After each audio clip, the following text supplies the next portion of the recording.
전 남편과 의붓아들을 살해한 혐의로 구속 기소된 고유정에게 1심에서 무기징역이 선고됐습니다.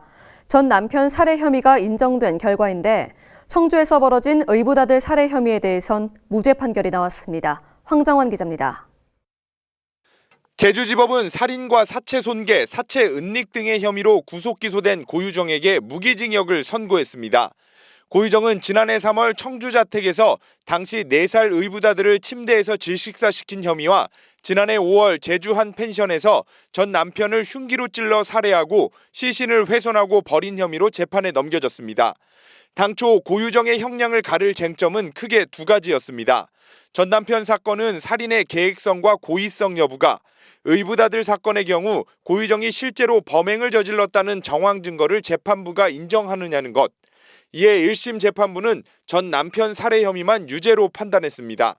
재판부는 판결문에서 모든 증거를 검토한 결과 전 남편 살해는 치밀하게 계획된 범죄라며 고 씨가 전 남편을 우발적으로 살해했다는 주장을 받아들이지 않는다고 밝혔습니다.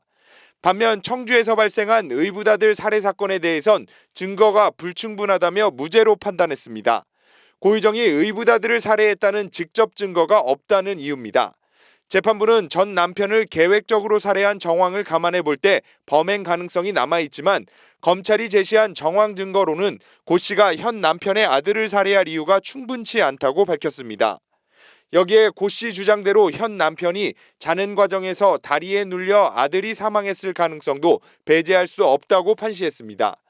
이에 고 씨의 현 남편인 홍모 씨는 변호인을 통해 충북경찰 초동수사에 대해 강하게 비난했습니다.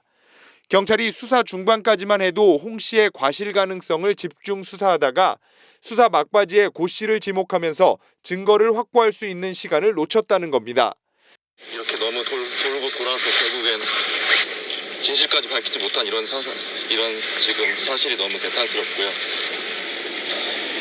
아까 재판부에서 판결할 때도 말씀하셨듯이 초동 수사가 제대로 됐다라면 고유정에 대해서 직접적인 유족 조사 외에 좀 더 구체적인 수사를 했다면 수사를 담당했던 충북경찰은 의붓아들을 살해했다는 실질적이고 직접적인 증거, 다시 말해 스모킹건이 없던 것이 재판부가 무죄를 판단한 것으로 보고 있습니다.